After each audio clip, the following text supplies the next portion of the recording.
Okay hello good evening सभी को जय श्री श्याम। आप सभी का आपके श्योर सक्सेस शो में स्वागत है।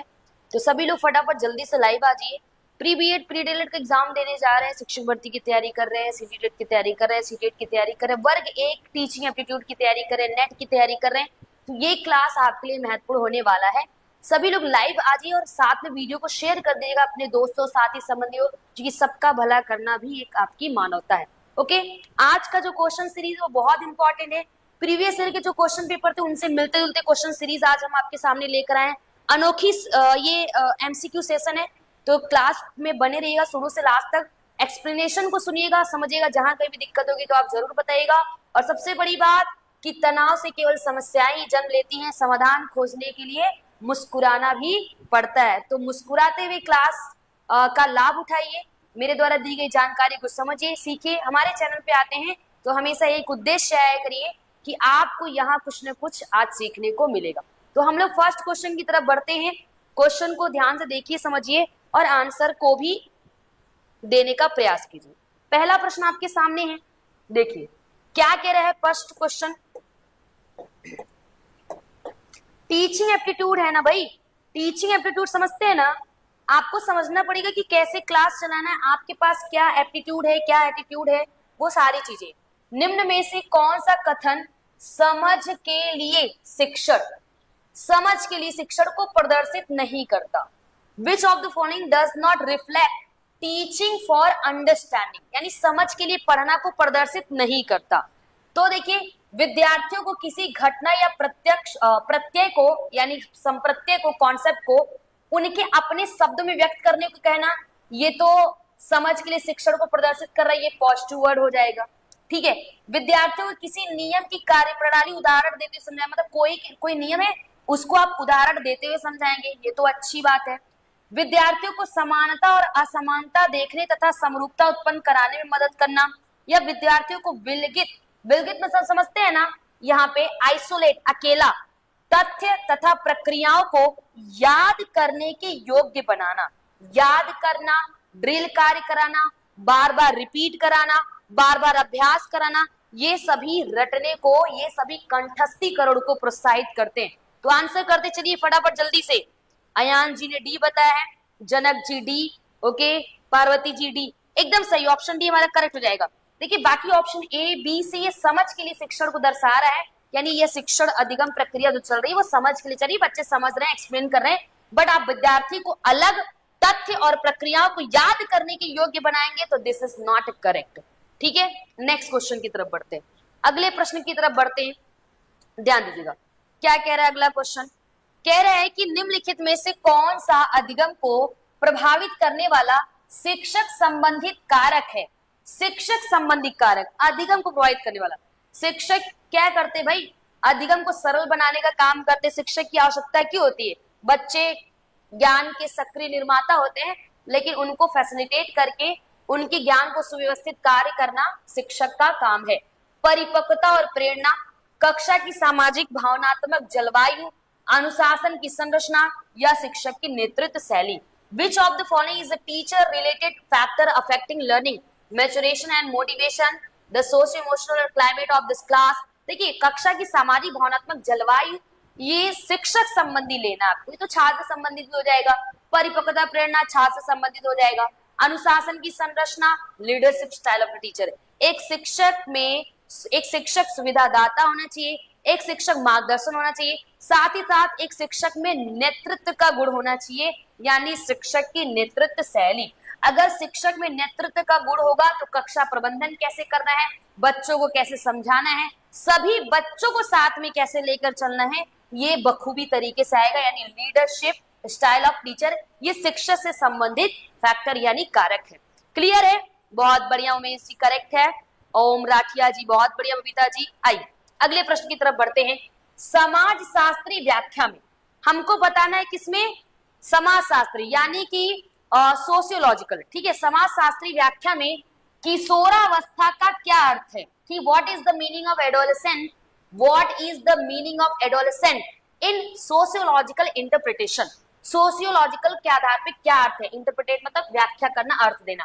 यह बच्चों के विशिष्ट व्यवहारों और वयस्कों के विशिष्ट व्यवहारों के बीच संक्रमण में एक युवा व्यक्ति का प्रतिनिधित्व करता है। क्या किशोरावस्था एक युवा व्यक्ति को दर्शा रहा है, बच्चे और वयस्क यानी एडल्ट के बीच।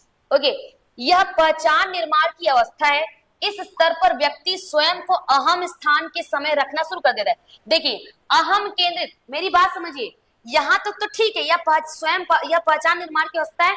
पहचान निर्माण की अवस्था नहीं कह सकते, अस्मिता का भाव कह सकते, लेकिन इसमें क्या करेंगे, अहम स्थान के समय या के समय रखना शुरू करता है। अहम केंद्रित अवस्था तो ये छोटे बच्चों में पाई जाती है ना, पूर्व बाल्यावस्था में होता है। ये तो पूर्व बाल्यावस्था, जीन पियाजे के अनुसार पूर्व संक्रियावस्था, अहम केंद्रित भाव। अब क्या है, यह एक ऐसी अवधि जिसमें व्यक्ति वयस्क बाधाओं से मुक्त हो जाता है? नहीं, यह बाल्यावस्था और वयस्कता के बीच एक संक्रमणकालीन अवधि है, जब एक बच्चा माता पिता या परिवार के अन्य वयस्कों पर निर्भर से आगे बढ़ता है। क्या बताए? बहुत ही शानदार, बहुत बढ़िया।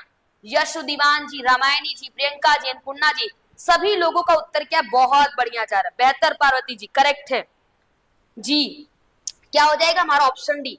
किशोरावस्था को ये अच्छे तरीके डिफाइन करना है, क्योंकि यह बाल्यावस्था यानी 12 वर्ष और की बार वयस्कता के बीच यानी 18 वर्ष से कम के बीच का एक संक्रमणकालीन अवधि है, जहां एक बच्चा माता पिता के साए से निकलकर वयस्कों पे निर्भरता की ओर आगे बढ़ता है। ठीक है, आगे बढ़ना।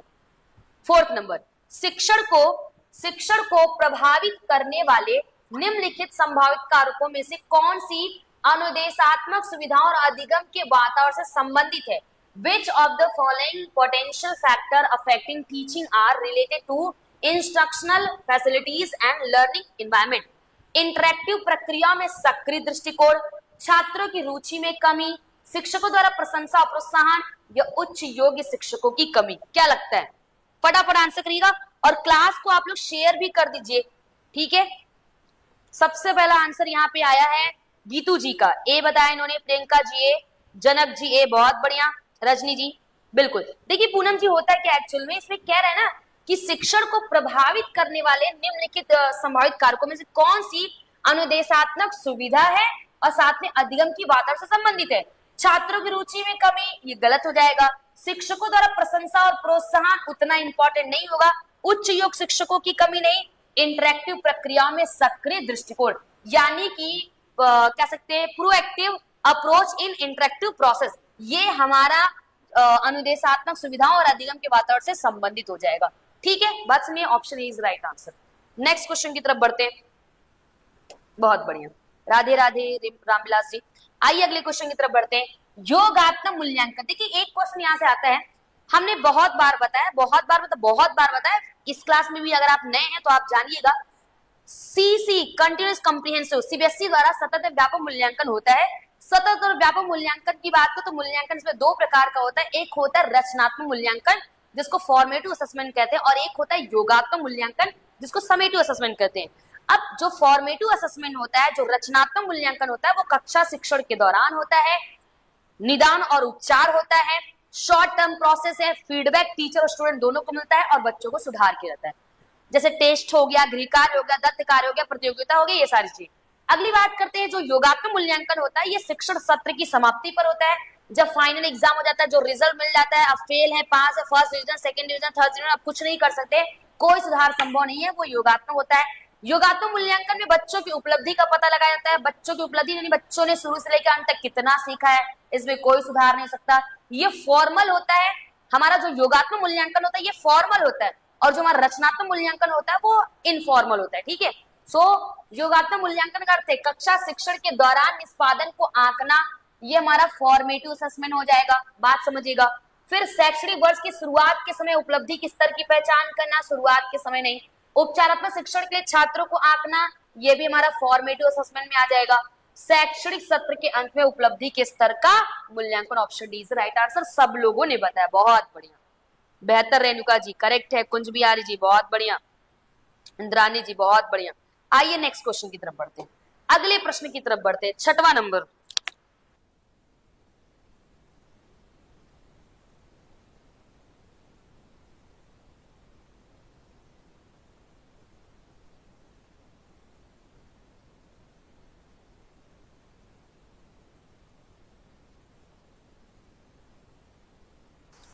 देखिए कह रहा है कि एक शिक्षक ने विद्यार्थियों को गृह कार्य के रूप में निम्नलिखित गतिविधियां दी गई गतिविधियों में किसमें छात्रों को स्थानीय सामग्री का उपयोग करने की आवश्यकता होगी? स्थानीय सामग्री, सुनिएगा, स्थानीय सामग्री समझ रहे हैं ना, यानी उसके आसपास की सामग्री।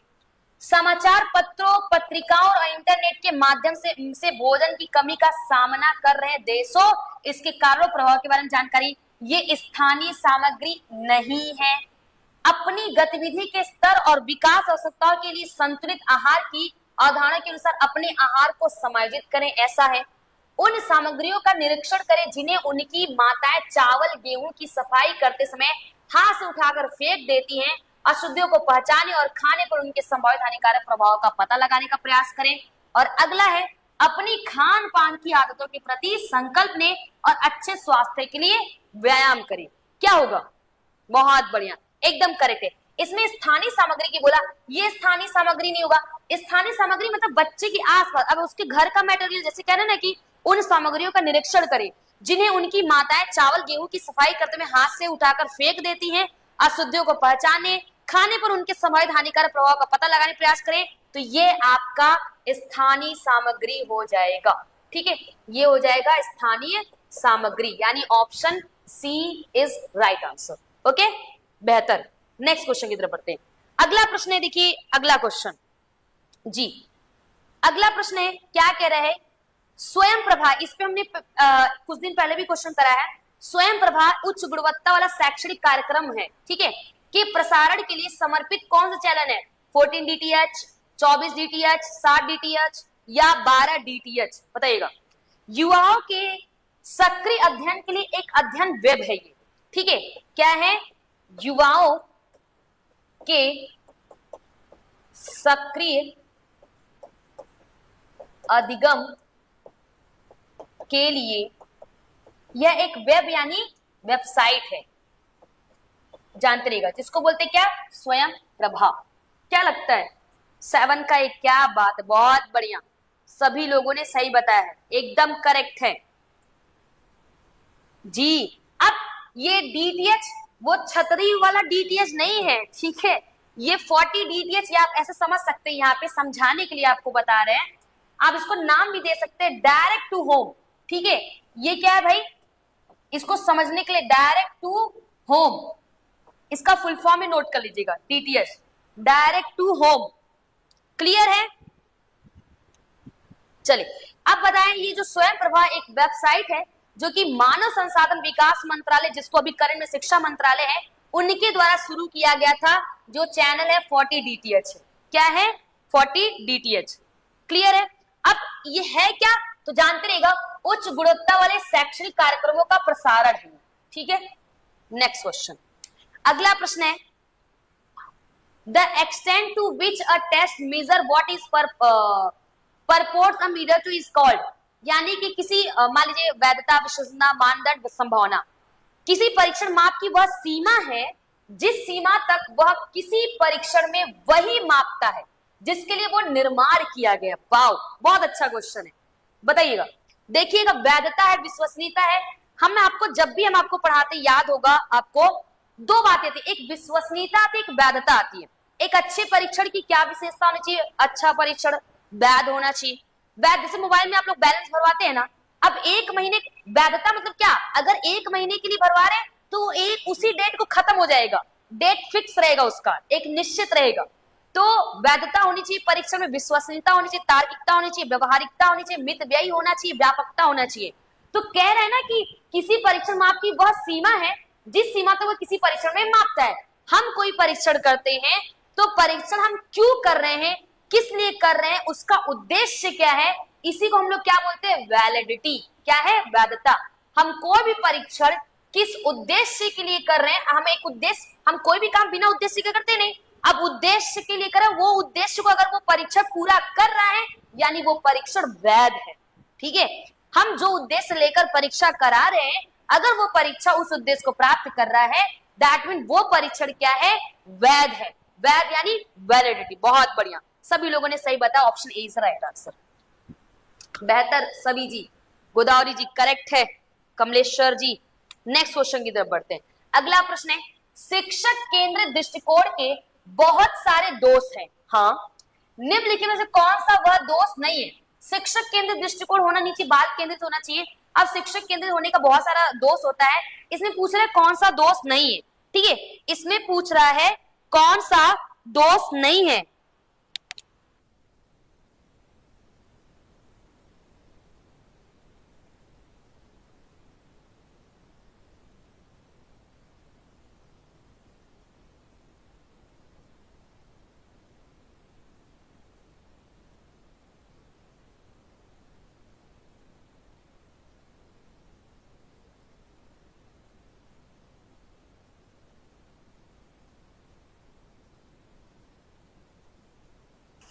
नौ का सी कुछ लोग बता रहे, नौ का बी बता रहे।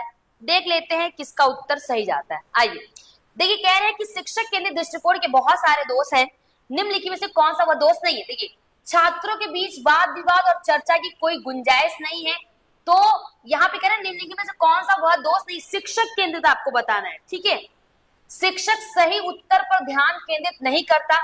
हाँ देखिए, ये क्या है, छात्रों के बीच वाद विवाद और चर्चा की कोई गुंजाइश नहीं है, यहाँ पे हमको शिक्षक केंद्रित दृष्टिकोण के आधार पर उत्तर देना है, तो ऑप्शन ए तो नहीं होगा। शिक्षक सही उत्तर पर ध्यान केंद्रित नहीं करता, जबकि शिक्षक सही उत्तर पर ध्यान केंद्रित करता है, ये दोष नहीं है। ठीक है, यह दोष नहीं है, समझ रहे हैं? आगे देख लेते हैं। मूल्यांकन ज्यादातर योगात्मक प्रकृति का होता है, इससे लेना कुछ नहीं है। शिक्षक पाठ्यक्रम पूरा करने तक ही सीमित होता है, बिल्कुल नहीं, पूरा करते हैं, तो ये दोष है। ठीक है, लेकिन ये दोष नहीं, ऑप्शन बी, ऑप्शन बी। लेकिन फिर भी आप लोग सी बता रहे थे, क्यों भाई? आइए नेक्स्ट क्वेश्चन की तरफ बढ़ते। अगला प्रश्न क्या कह रहा है? निम्नलिखित में से कौन शिक्षण की विशेषताओं से संबंधित नहीं है? निम्नलिखित में से कौन शिक्षण की विशेषताओं से संबंधित नहीं है? यह एक गतिशील वातावरण में होता है, यह अनिवार्य रूप से एक बौद्धिक गतिविधि है, यह एक सतत प्रक्रिया है, यह हमेशा छात्र, ये क्या कह रहे हैं, यह अनिवार्य रूप से बौद्धिक गतिविधि है, यह एक गतिशील वातावरण में होता है। अब इसमें देखिए कौन सा जोर, यह हमेशा छात्र केंद्रित होता है। निम्नलिखित में कौन सा शिक्षण की विशेषताओं संबंधित नहीं? ये हमेशा कह रहे हैं हमेशा छात्र केंद्रित होता है, बताइएगा।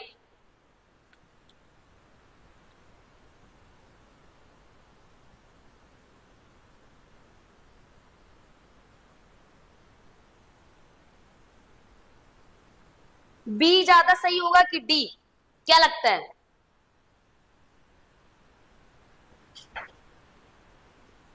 कुछ लोग डी कह रहे हैं, कुछ लोग बी, देखते हैं। आइए देखते हैं। देखिए पहली बात यह है गतिशील वातावरण होता है, बात सही है।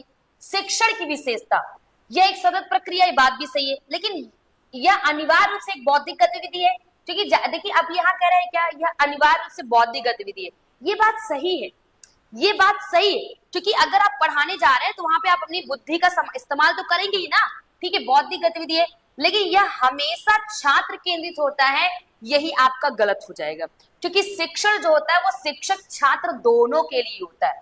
ठीक है, अगला प्रश्न, गतिविधि के रूप में अचानक, कह रहा है क्वेश्चन कि गतिविधि के रूप में अचानक विस्फोट के साथ ऊर्जा को मुक्त करने की आवश्यकता एक भावनात्मक लक्षण है। हाँ, जिसे एक प्रतिभाशाली बच्चे, एक वयस्क, एक मंद, एक किशोर, किसके द्वारा प्रदर्शित भावनात्मक रूप से संवेग तेज हो जाते हैं, जो भावनाएं वो बहुत तेजी से बाहर आती है, ये किस अवस्था के बच्चों में पाया जाता है? नेहा जी ने सी बताया, एक मंद शिक्षार्थी। नहीं भाई, गतिविधि के रूप में अचानक विस्फोट के साथ ऊर्जा को मुक्त करने की आवश्यकता, need to release energy with sudden, कह सकते outburst of activity is an emotion characteristic. ये किसका है? इमोशनल कैरेक्टरिस्टिक डिस्प्लेड बाय, ये किस अवस्था के बच्चे करते भाई? किशोरावस्था, ये किशोरावस्था, एडोलेसेंस, ये किशोरावस्था की विशेषता है, एक किशोर करते हैं। ठीक है, किसकी विशेषता है? किशोरावस्था की। जी, किशोरावस्था की बात करें तो एडोलेसेंट की बात करें, यह एक लैटिन वर्ड एडोलसियर से मिलके बना हुआ है, जिसका अर्थ क्या होता है भाई बताइए? परिपक्वता की ओर बढ़ना। ठीक है, परिपक्वता की ओर बढ़ना। नेक्स्ट क्वेश्चन क्या आते हैं? अगला प्रश्न क्या कह रहा है? निम्नलिखित में से कौन अधिगम को प्रभावित करने वाला शिक्षक से संबंधित कारक है? टीचर से रिलेटेड, टीचिंग एप्टीट्यूड पढ़ रहे हैं ना, तो इसलिए टीचर से रिलेटेड चीजें तो आएंगी। विषय वस्तु पर दक्षता, ये तो शिक्षक से संबंधित कारक है ही।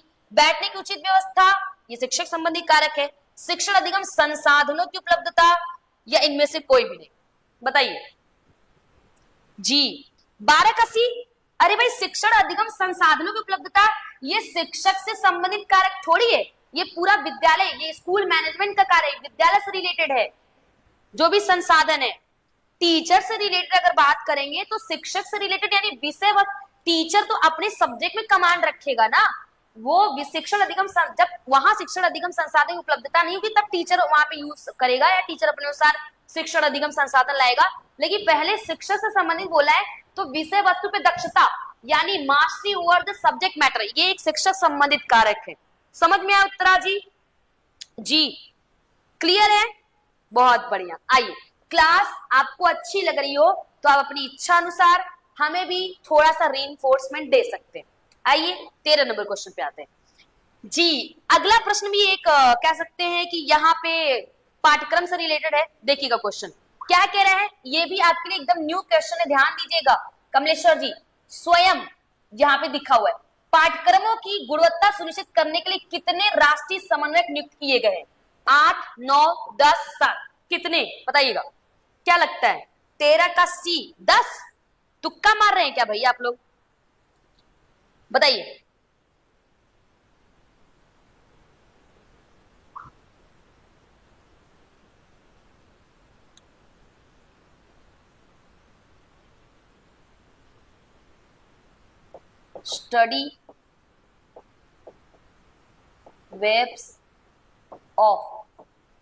Study webs of active learning for young, active learning for young, study webs of active learning for active, AYY for young हो जाएगा, यंग इंस्पायरिंग माइंड्स।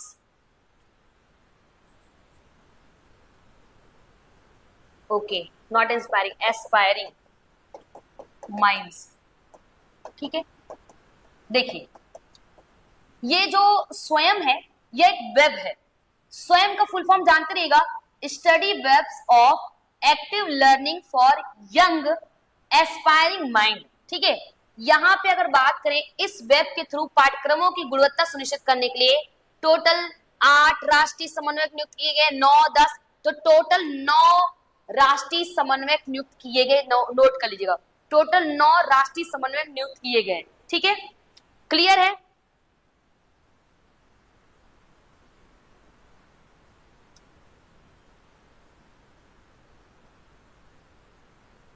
चलिए, भारत सरकार द्वारा स्टार्ट किया गया था।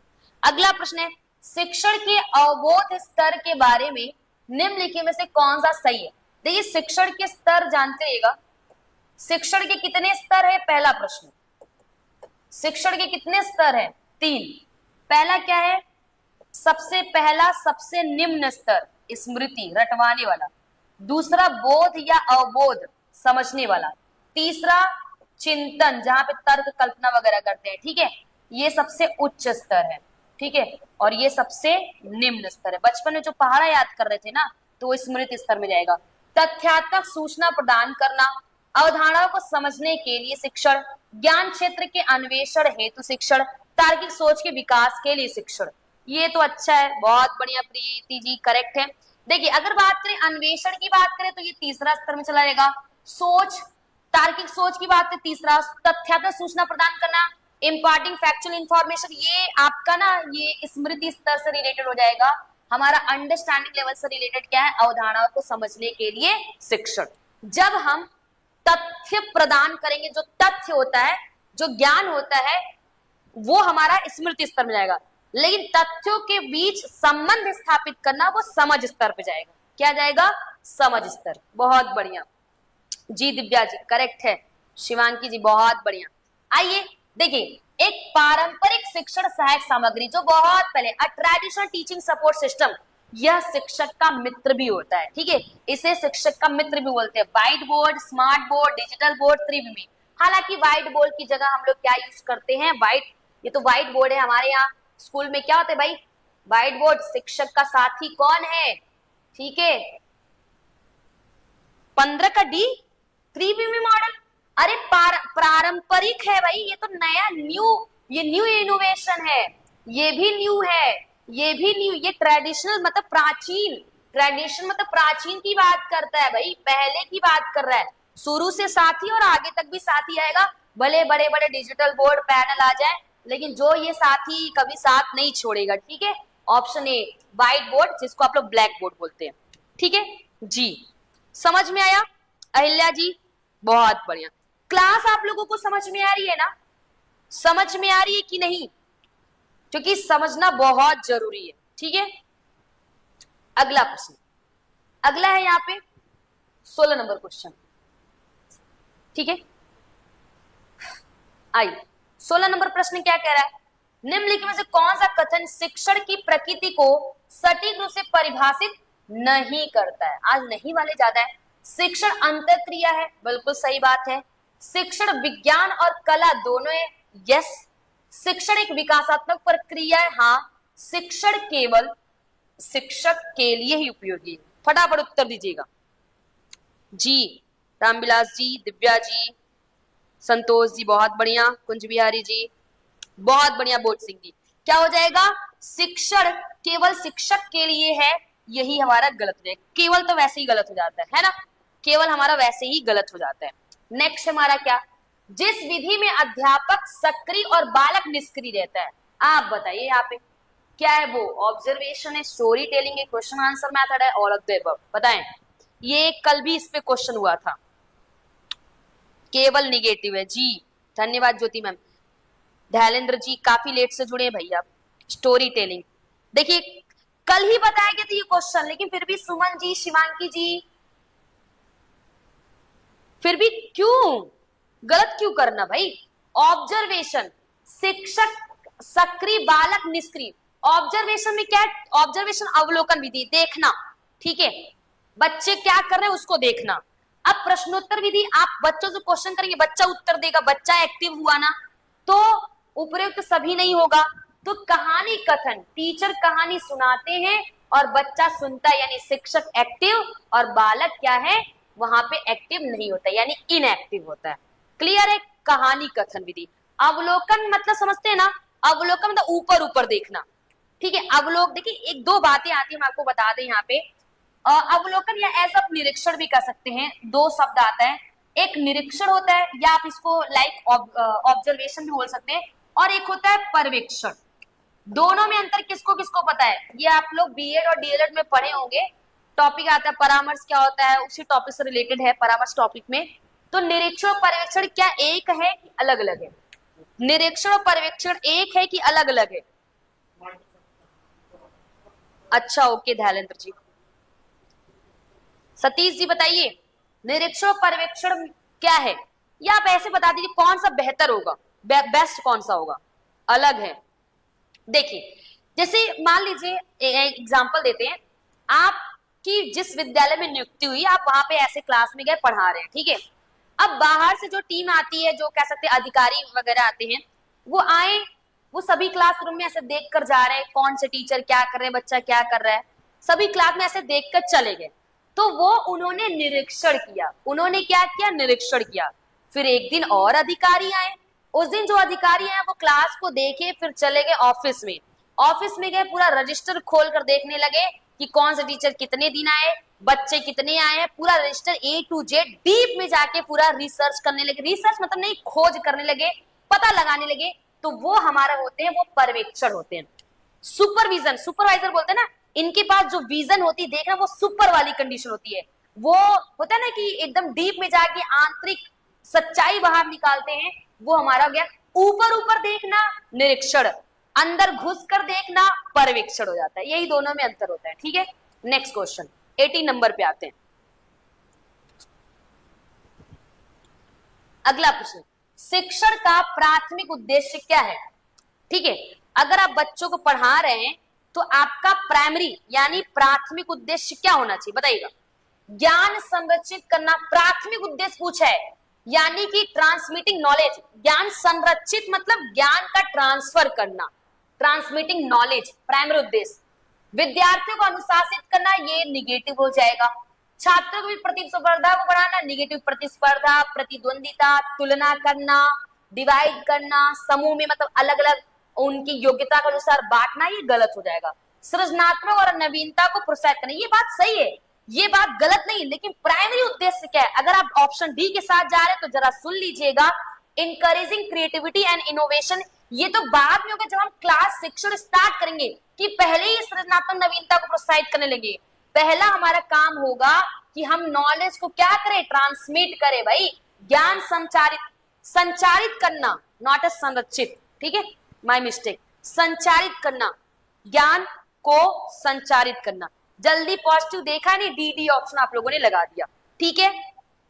चलिए आइए नेक्स्ट क्वेश्चन की तरफ बढ़ते हैं। अगला प्रश्न, रचनात्मक बच्चों की पहचान करने की विशेषता है। रचनात्मक बच्चों की पहचान करने की विशेषता क्या है? वे मानदंडों के अनुरूप ही कार्य करते हैं, जो नियम उन्हीं के अनुसार काम करते हैं, यानी अभिसारी सोच वाले हो गए तब तो। वे दूसरे की नकल करना पसंद करते हैं, अभिसारी सोच वाले हो जाएंगे। वे स्वतंत्र रूप से सोचते हैं, उनकी ध्यान अवधि कम होती है। आंसर करिएगा फटाफट, जल्दी जल्दी। उत्तरा जी बताइए, भूमिका जी बहुत बढ़िया, कमलेश्वर जी, निराशा जी, कमो जी, सी ऑप्शन बहुत बढ़िया जी, धरनी जी करेक्ट है। क्या हो जाएगा? यानी they are independent in their thinking, क्योंकि वो सृजनात्मक विद्यार्थी ना, रचनात्मक तो खुली सोच मतलब सोच वाले होते हैं। उनका जो सोच होता है, जो विचार करते हैं, वो स्वतंत्र होते हैं, मस्तिष्क में अनेक विचार लाते हैं, अनेक तरीके से सोचते हैं। तो option C is right answer. Next हमारा क्वेश्चन 20 नंबर, निम्नलिखित में से क्या एक अच्छे शिक्षक के लक्षण नहीं है? बताइएगा, इनमें से कौन सा एक अच्छे गुड टीचर का लक्षण नहीं है? ठीक है, विषय के ऊपर संपूर्ण नियंत्रण, ठीक है, जो उनका सब्जेक्ट होता है, सब्जेक्ट के ऊपर पूरा नियंत्रण हो, ये तो एक अच्छा टीचर है, तो अपने सब्जेक्ट में महारत तो होता ही है भाई। सभी छात्रों की बौद्धिक क्षमता को समान समझता हो, कक्षा लेने से पूर्व विषय की अत्यधिक तैयारी और चिंतन करता है। देखिए शिक्षक कोई भी हो, कितना भी आपके पास एक्सपीरियंस हो, कितना भी आप पढ़ाए हो, लेकिन अगर कोई एक गुड टीचर की बात करें तो जब भी वो क्लास में जाए तो पहले खुद तैयारी करके जाए। कोई भी टीचर हो, कितनी बार वो पढ़े हो, कितनी बार पढ़ाए, लेकिन जब भी आप क्लास में जाए तो अपनी तैयारी करके जाइए, ठीक है। प्रभावी संप्रेषण और प्रस्तुतिकरण का कौशल, तो एक अच्छा शिक्षक वो है जो हर बच्चों को एक जैसा छोड़ी। अब देखिए यहाँ पे क्या कर रहा है, सभी छात्रों की बौद्धिक क्षमता को एक समान। कैसे भाई? व्यक्तिगत विभिन्नता है ना, हर बच्चा अलग होता है, सबके सोचने समझने की क्षमता अलग होती है, सबकी रुचि अलग होती है, सबकी बुद्धि क्षमता अलग होती है। तो फिर आप ऐसा कैसे कह सकते हैं कि बौद्धिक क्षमता को समान देखेंगे? ये गुड टीचर का कह सकते हैं ट्रेट नहीं है, ठीक है, विशेषता नहीं है। तो सभी लोगों ने सही बताया, option B is right answer, option B is right answer. समझ गए? बहुत बढ़िया जी। सब बच्चे अलग होते हैं, सबकी सोच अलग होती है, सबके रुचि अलग होती है, सबकी योग्यता अलग होती है, सबकी पसंद अलग होती है। ये है आज का खतरनाक क्वेश्चन। यहां से आपको कुछ क्वेश्चन आपको खतरनाक मिलने वाले हैं, लेकिन डरना नहीं है, ठीक है। क्या है? ध्यान दीजिएगा। 7 वर्षीय लड़की, पहले पढ़ लीजिएगा, जल्दीबाजी उत्तर नहीं देना आप सबको, ध्यान दीजिएगा।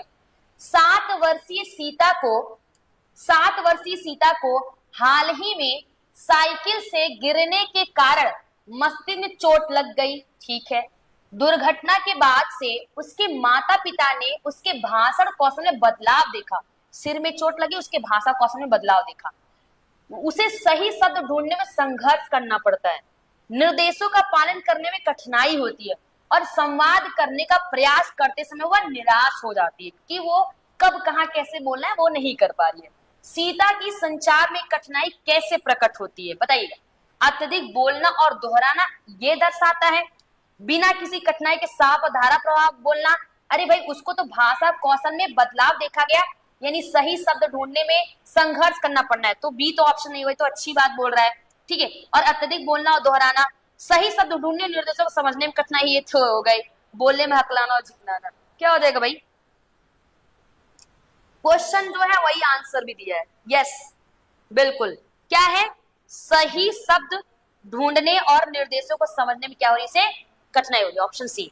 Difficulty finding the right word and understanding instruction. ठीक है, ऑप्शन सी।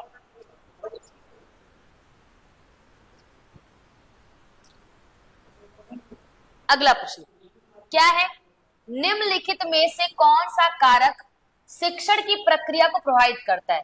कौन सा कारक शिक्षण की प्रक्रिया को प्रभावित करता है? मानवीय संबंध कौशल है, शिक्षण के विषय हैं, कक्षा का वातावरण है, या उपरोक्त सभी? बताएं। निराशा जी, डी ऑप्शन। बढ़िया मनीष जी, बिल्कुल। देखिए, अगर आप कहना विच of the following factor affect the process of teaching, मानवीय संबंध कौशल, ह्यूमन रिलेटेड स्किल, जैसे शिक्षक और छात्र के बीच संबंध भी मायने रखता है भाई। कैसा स्टूडेंट और टीचर के बीच कैसा रिलेशन होना चाहिए? दोनों के बीच मित्रता वाली संबंध होना चाहिए। ठीक है, शिक्षण के विषय, सब्जेक्ट मैटर ऑफ टीचिंग, ये भी है। क्लास का एनवायरमेंट जो वातावरण, ये भी बड़ा इंपॉर्टेंट रोल अदा करता है। तो ऑप्शन डी, ये सभी हो जाएंगे। ठीक है, ऑप्शन डी। अगले प्रश्न की तरफ बढ़ते हैं। कक्षा शिक्षण में एक शिक्षक कौन से उद्देश्य को प्राप्त करता है? संज्ञानात्मक, भावात्मक, मनोगत्यात्मक, उपरोक्त सभी? आंसर करिएगा आप सब लोग।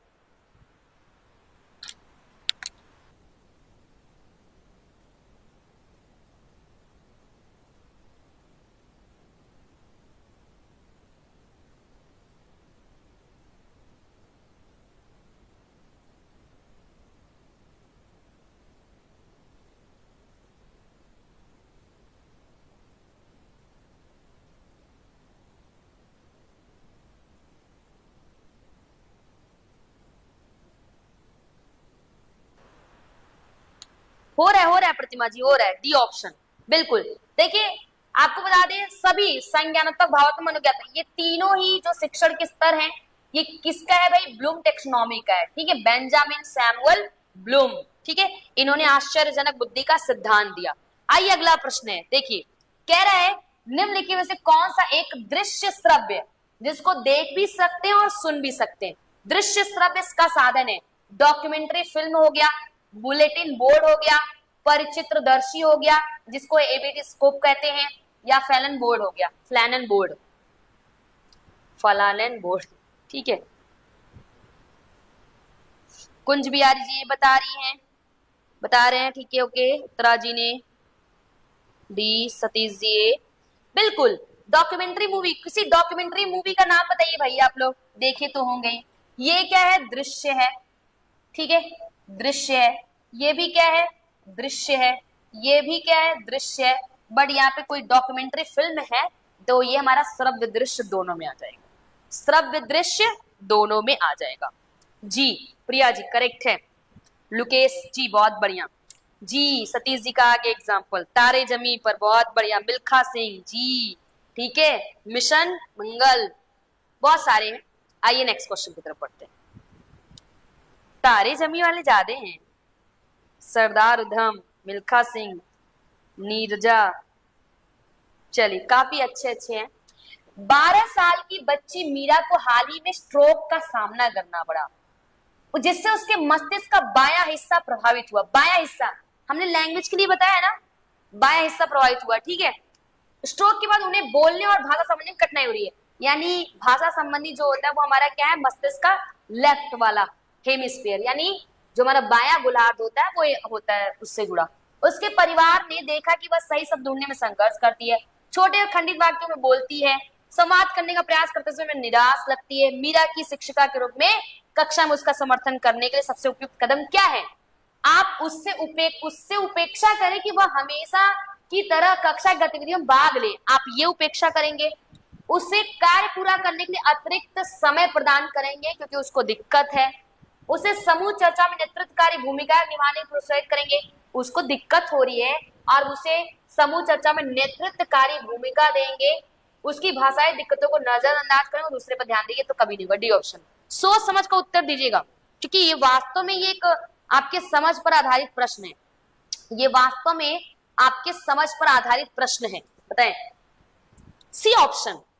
अब मुझे ये बताइए, उसको मस्तिष्क चोट लगा, स्ट्रोक आया है और आप उसे समूह चर्चा में नेतृत्वकारी भूमिकाएं निभाने के लिए प्रोत्साहित करेंगे, तो वो तो अभी इतनी सारे उसको दिक्कत हो रही है और आप उसको नेतृत्व करने के लिए कहेंगे, प्रोत्साहित करेंगे, क्या ये सही रहेगा? सोच लीजिए आप। उसके परिवार ने देखा वो सही शब्द ढूंढने में संघर्ष करती है, छोटे खंडित।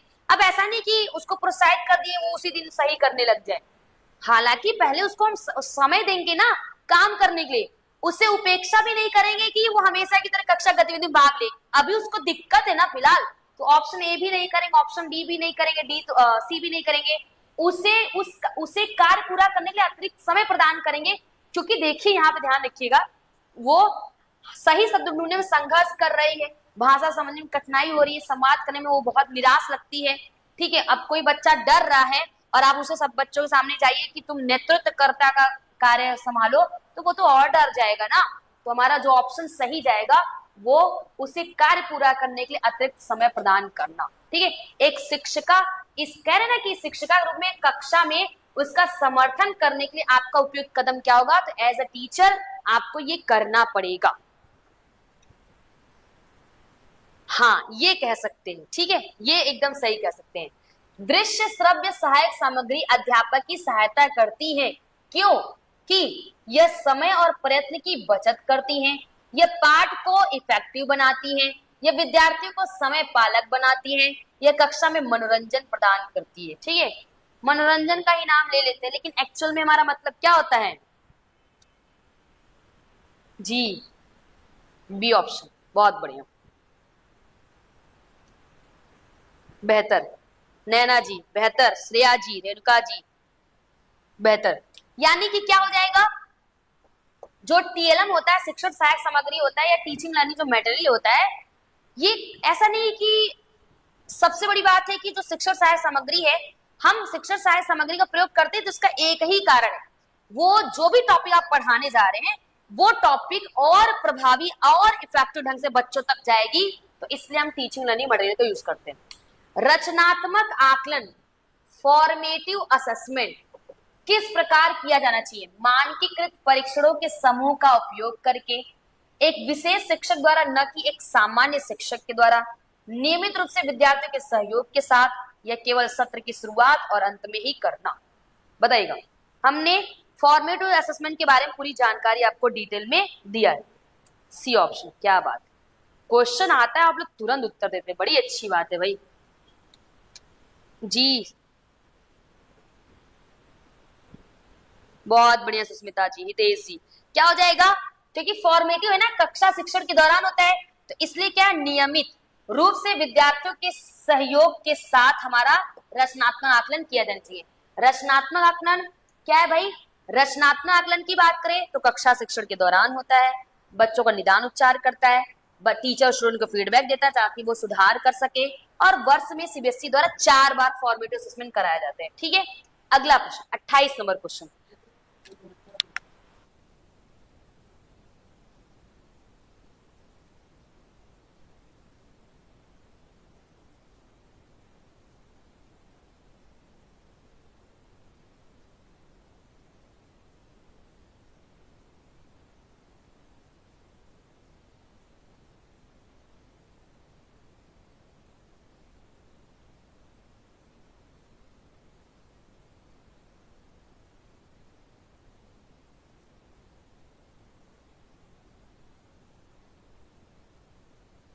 चलिए, ये भी सरल प्रश्न है।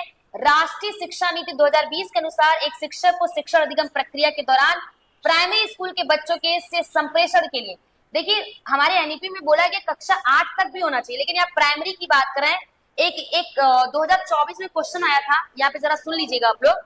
देखिए, प्रारंभिक शिक्षा की बात करते हैं। ठीक है, प्रारंभिक शिक्षा, धरनी जी ध्यान दीजिएगा, इसको एलिमेंट्री एजुकेशन बोलते हैं, और ये कक्षा 1 से 8 तक होता है, कक्षा 1 से 8 तक होता है प्रारंभिक शिक्षा। अब प्रारंभिक शिक्षा 2 होता है, इसमें एक होता है प्राथमिक, अगर हिंदी में प्राथमिक लिखा है और इंग्लिश में एलिमेंट्री लिखा है, यही आया था हमारे प्री बीएड 2024 में, हिंदी में लिखा था प्राथमिक और इंग्लिश में लिखा था एलिमेंट्री, और सब लोगों ने प्राथमिक समझकर 1 से 5 लगा दिया, जबकि इंग्लिश में क्या था, एलिमेंट्री था, जबकि एक कक्षा 1 से 8 लगाना था आपको। तो ये प्राथमिक कक्षा 1 से 5 होता है, और दूसरा होता है उच्च प्राथमिक। उच्च प्राथमिक की बात करें तो ये 6 से 8 होता है। ठीक है, ये प्राइमरी इसको बोलते हैं, इंग्लिश में इसको प्राइमरी बोलते हैं, और इसको क्या बोलते हैं, एलिमेंट्री एजुकेशन बोलते हैं। अंतर जानेगा, जो हमारा राइट टू एजुकेशन एक्ट है वो एलिमेंट्री एजुकेशन की बात करता है, निःशुल्क देने की, प्रारंभिक शिक्षा को निःशुल्क करने की बात करता है, न कि प्राथमिक। तो हमारे एनईपी में बोला गया है कि प्राइमरी यानी प्राथमिक जो शिक्षा कक्षा 1 से 5 तक वो बच्चे की मातृभाषा में होनी चाहिए, लेकिन और अच्छा रहेगा, लेकिन अगर और अच्छा हो कि कक्षा 8 तक भी मातृभाषा का यूज हो, इस पे उन्होंने बल दिया था। ठीक है, नेक्स्ट क्वेश्चन, राष्ट्रीय शिक्षा नीति 2020 शास्त्रीय भाषाओं के अध्ययन को, देखिए national education policy 2020 recommends the study of classical language. देखिए क्लासिकल लैंग्वेज की भी स्टडी की बात करेंगे, लेकिन किस रूप में, त्रिभाषा के अंतर्गत शास्त्रीय भाषा हो, अधिगम के प्रारंभिक वर्ष के दौरान शास्त्रीय भाषा हो, एक अतिरिक्त विकल्प के रूप में शास्त्रीय भाषा हो, या आधुनिक भारतीय भाषा। तो आप जानते रहिएगा, पहले आप लोग आंसर करिए फिर हम आपको बताते हैं। बताइए 29 का सी गायत्री जी ने बताया हुआ है। ये पहली बात आपको त्रिभाषा सूत्र की बात कोठारी आयोग ने लाया था। त्रिभाषा सूत्र को भी अनुशंसा हमारी एनईपी ने कहा था, अगर हिंदी भाषी राज्य है तो पहला हिंदी और दूसरा कोई भी आधुनिक भारतीय भाषा हो जाएगी। अगर पहला गैर हिंदी भाषी राज्य है तो पहला कोई आपकी तेलुगु मराठी जो भी हो, और सेकंड में हमारा हिंदी आ जाएगा। लेकिन कहीं भी वहां शास्त्रीय भाषा नहीं इंक्लूड किया है, कोई भी भारतीय आधुनिक भाषा या अंग्रेजी ऐसा उसमें बोला गया है। शास्त्रीय भाषा की बात करें तो ये ऑप्शनल लैंग्वेज होगा। ठीक है, ये एक अतिरिक्त विषय के रूप में पढ़ाया जाना चाहिए। ठीक है, ध्यान रखिएगा, एक एडिशनल ऑप्शन के रूप में रखा गया शास्त्रीय भाषा, ध्यान रखिएगा, इसको जानते रहिएगा। राष्ट्रीय शिक्षा नीति 2020 में शास्त्रीय भाषाओं के अध्ययन को अतिरिक्त विकल्प के रूप में सुझाती है। ठीक है